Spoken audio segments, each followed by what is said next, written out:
You are now listening to Vibe Selection with Kyra, where you can get the real on today's hot topics. Well, welcome everybody, and thank you for tuning in to another episode of Vibe Selection. I am your host, Kyra, and on today's episode, I wanted to talk about the pandemic, but I wanted to touch on the pandemic from a different viewpoint. You know, we know a lot of the negative aspects of this whole pandemic where there's been so many people that have lost their jobs, that are on unemployment right now. We've dealt with all of the issues regarding the protests that have gone on across the United States. And now we're in a situation where we're dealing with who's going to be our next president. You know, there's a lot of people who are not for Trump and are a little leery and skeptical of Biden and his Vice President Kamala Harris. So even with all of that said, I want a lot of people to think about this common theme of this episode, which is growth. This past year, I will say that I have grown a lot. You know, my career was radio broadcasting, and I was in school for that prior to the pandemic and still after the pandemic. But for years, I worked as a waitress.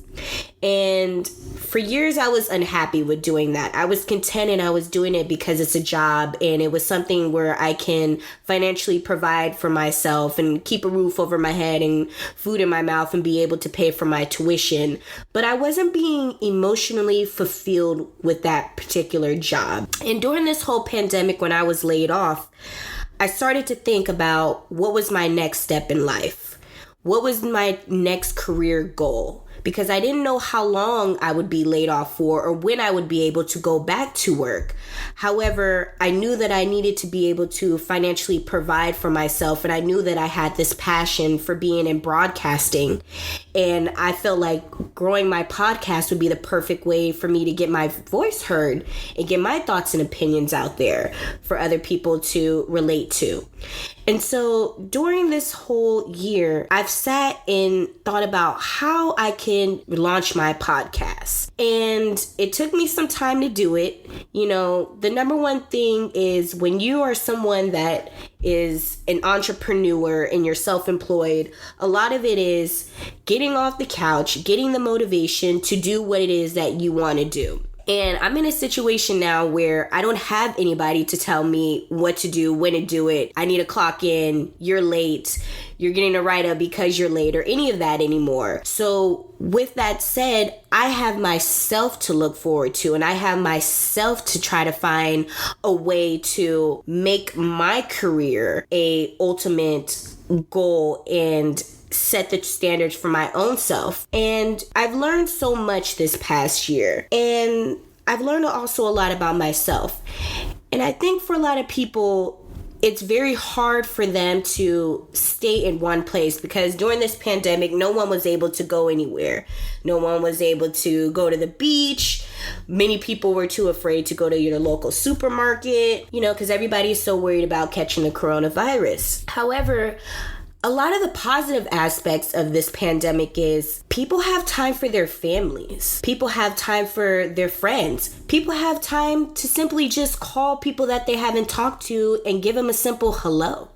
You know, I will say that with working and going to school, I barely had time for anything. Sometimes I would work 5 to 6 days out of the week, plus going to school, you know, a couple of days of the week too. And I didn't really have time for myself, you know, and during this pandemic, I was able to slow it down and figure out what it is that I wanted for myself, not only career-wise, but emotionally. You know, there's a lot of people in this world where, you know, they're constantly on the go. They work jobs where they're very high demanding, where you need to be working all of the time, instead of realizing that working is great. However, we all have to realize the most important thing in life is also taking time for ourselves. taking time for your family, being able to, even though we're not able to take a vacation during this pandemic, essentially it's almost like a staycation. Regardless of the fact that you're not able to be frolicking on a beach or, jet setting to the next country or the next state, think about all of the time that we've been having for ourselves to sit and just enjoy our families, enjoy your kids. I'm sure there's a lot of people that have had to commute very far places, and now that they have the time to work from home, they don't have to worry about paying for gas. They don't have to worry about getting there 2 hours ahead of the clock just so that they can be on time to work. We got to think about this pandemic from a different viewpoint, because I feel like it's very easy for a lot of people to get caught up on the negative aspects of it. A lot of people are caught in the worry. A lot of people are caught in, what if I catch the coronavirus? Stay 6 feet apart from me. Don't do this, don't do that, wash your hands. This whole pandemic is actually, it's a little funny in a way with the whole coronavirus, because, it's a flu-like disease essentially, where in order to not catch it, you have to stay your distance from people, but really just be clean. It's kind of funny to me how with this whole coronavirus, where they're telling you to keep hand sanitizer on you, keep Lysol, all of these essential things that we should already have in our household already, how people have hoarded all of this stuff and, bought out the stores with Lysol and hand sanitizer. You can't get any of this stuff anywhere in the stores. But shouldn't these things have been something that people have had in their households already? It just kind of makes me chuckle a little bit.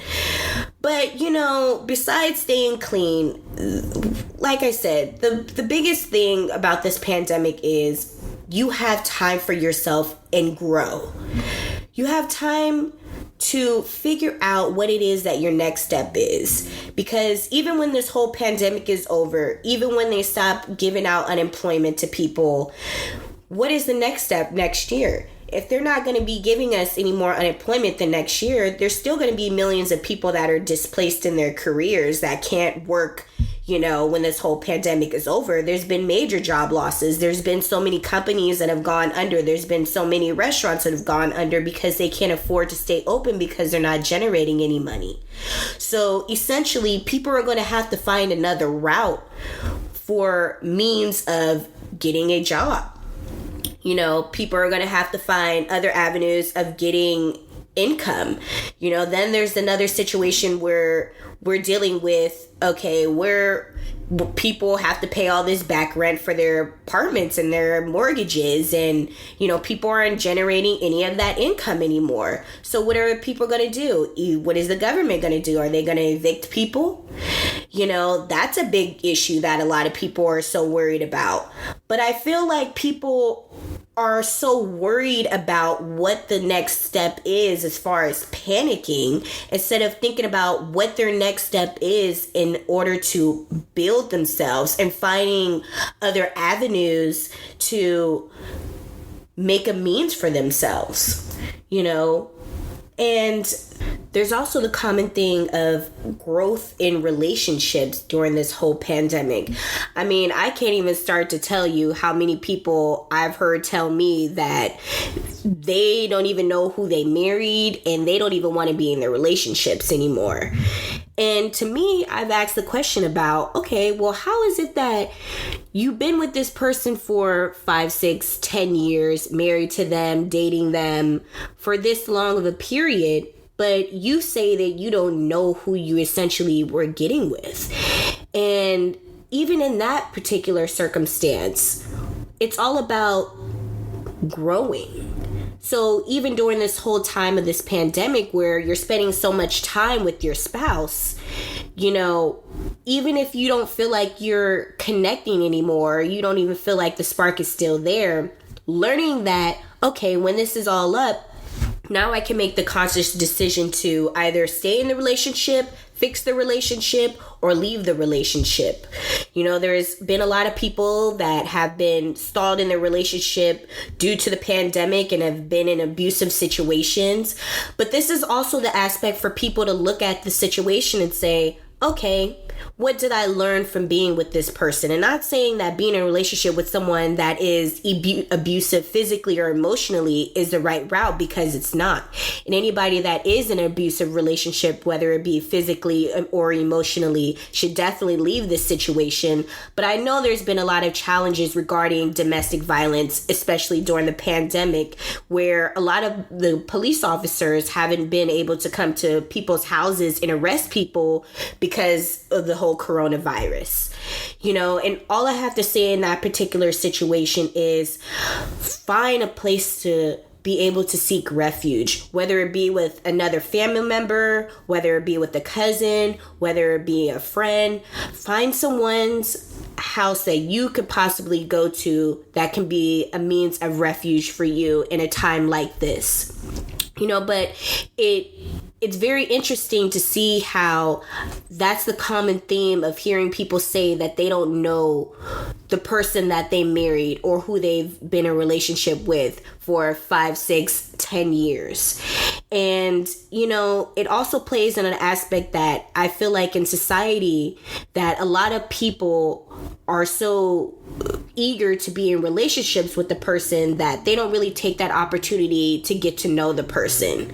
So during this time, even when it comes to dating during the pandemic, that's been a challenge for a lot of people, because they haven't been able to connect with that person on a one-on-one basis where you're going out and having dinner or dancing or whatever it is that you do when you go on dates. However, it has been a time for people to be stationary and kind of figure out, okay, let me learn a little bit more about this person instead of hopping in the bed with them or, being physically there with the person. You're able to learn a little bit more about who it is that you're deciding to give your time to. And for me, that's been a common thing because I'm dating during this whole pandemic. And man, you would think that people would slow down a little bit and still try to be serious about finding someone they could settle down with. But no, that hasn't really been the case. But the positive aspect is at least I've been able to figure out what I look for when it comes to relationships with people, relationships with men, what I want, what I do not want. I don't want someone that's just going to be trying to hop in the bed with me. I want someone that I can get to know. And, like I said, the growing during this pandemic is so important. What have you learned during this pandemic? Because there's been a lot of positive aspects about it, yet we keep hearing people talk about a lot of the negative aspects of this pandemic. And so in this episode, I wanted to take that time out for people to kind of, put the battery in everybody's back to make them see that it's more than just a situation that, could possibly result in a lot of death. That there is a lot of potential for people to grow emotionally, career-wise, in relationships. I think that's something that is a common theme that's been going on this whole pandemic, but people have not really taken this time or this opportunity to figure it out. Instead, everybody is panicking about catching the coronavirus. But everybody needs to sit and take the time to figure out what their next step is in life. Because like I mentioned, it's coming up the next year. There's been so many people that have been laid off this past year, and not everybody is going to be back working next year, even when all the unemployment runs out. So that leaves a lot of questions to be asked is, what is everybody going to do career-wise? What are you going to do in that relationship that you don't really want to be in and you don't have any same common interests as the person that you've been dating for the past 10 years or that you're married to? What are you going to do about the situation regarding your family life? How are you going to mend that relationship with your significant other, your child? Everybody just needs to take that time to realize that in life, even with some of the tragedy that happens, there are things that we can learn from situations like this. And during this pandemic, everybody can learn how to grow. I am your host, Kyra, and thank you for tuning in to another episode of Vibe Selection. If you like to follow me on Instagram, it's at I am Kyra Mahoney. You can like and subscribe to my podcast on YouTube, and I'll see you folks next week. Thank you for joining Vibe Selection with Kyra. Come vibe out with us again next time and hear the latest on today's hot topics. Find us on Instagram at I am Kyra Mahoney or donate at www.patreon.com/vibeselection.